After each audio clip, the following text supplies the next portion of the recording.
Photorealism is the art of taking a picture and using it to replicate the image onto a canvas with precision and accuracy to be factually and metaphorically accurate to reality, but it was primarily in the United States from the late 60s to the early 70s.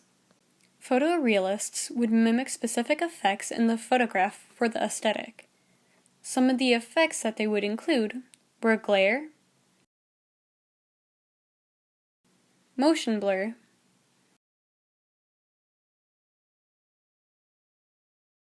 the depth of field, which we see here in this painting by Close, where his primary focus is on the facial features and everything else in the back is kind of blurred out.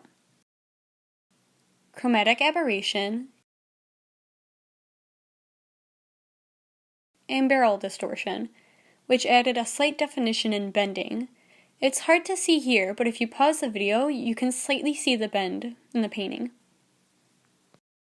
Photorealism questioned traditional arts in the sense that it couldn't be determined the differences between reality and artificiality. It emphasized the control and almost machine-like precision which was used to retaliate against other art forms that were too emotional, unstructured, and had a self-indulgent aesthetic.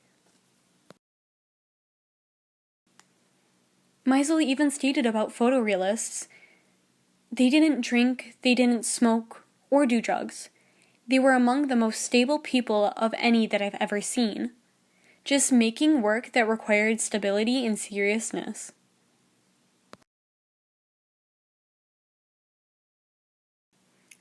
Now, during the time period, people weren't very fond of photorealism because it didn't have any deeper meaning and it was just a photograph in their eyes. It was more theoretical paintings that were popular during the 60s and 70s. Not only that, but people also viewed photorealists as the cheaters of the art world because they were so dependent on photographs while painting that the use of a photograph was too much of an aid, and the finished piece was purely an imitation.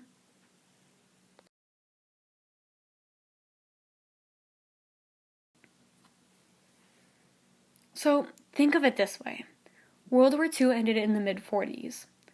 The Cold War was a major element of the 50s.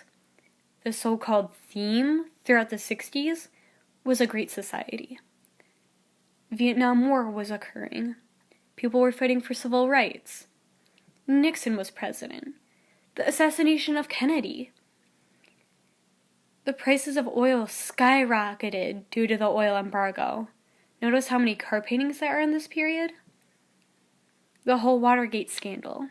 The negative effects from Jimmy Carter's administration, and the Iran hostage crisis. Politically, though, photorealism came to light in the wake of the Vietnam War and its humiliating withdrawal in the beginning of 1973. Many art historians and 70s writers saw photorealism as an expression against the background of the 30s, such as the Depression era of American realism.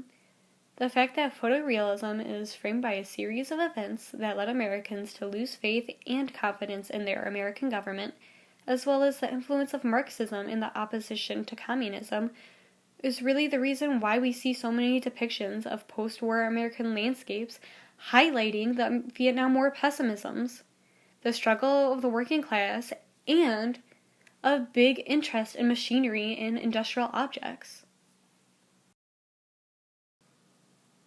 Now, as we move away from the more political reasoning, the psychological reasons to the creation of the movement is that they evolved out of pop art, and they were counteracting abstract expressionism and minimalism.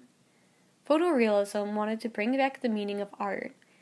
It was truly a retaliation to the current art movements, especially abstract artists, for their lack of precision and their looseness.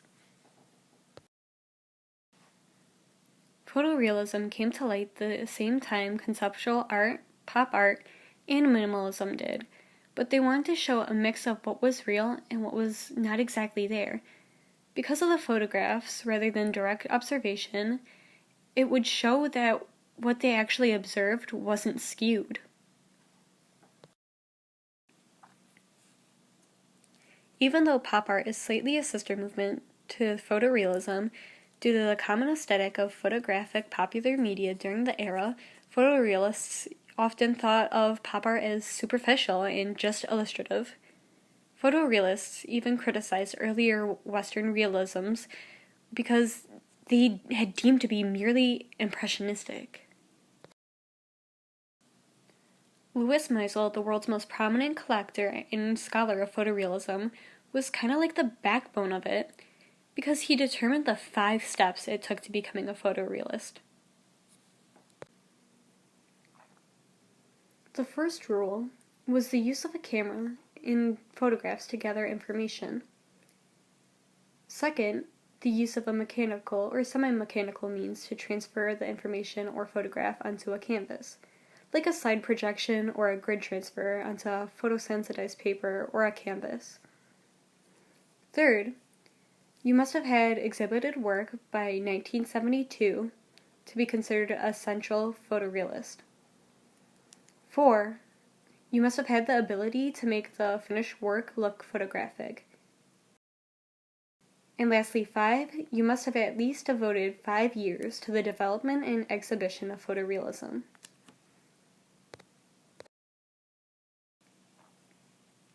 Now, a little fun fact, Meisel didn't consider artist Malcolm Morley a photorealist painter because he used toy models to gather information instead of photographs. But he considered the artist Dwayne Hansen one of the founding fathers of photorealism, even though he did sculptures. Since we now know a little bit more about photorealism, we're going to take a closer look into the primary artists, such as Chuck Close, Richard Estes, and Dwayne Hansen. But we're also going to add a bonus artist, Don Eddy. Chuck Close suffers from face blindness disorder, which means he's unable to recognize faces. We see this in his earlier works where his subjects don't have any facial features. But by painting portraits, he's able to recognize and remember faces. He even concluded in an interview that it took him 20 years to realize that the whole reason why he puts all of his focus in his portraits is due to his disability.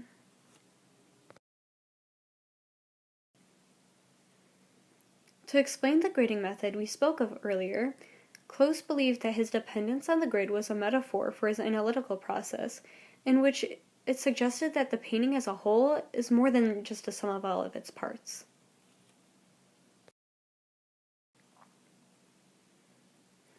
Close mentioned in another interview, "I went to the Seattle Art Museum with my mother for the first time when I was 14.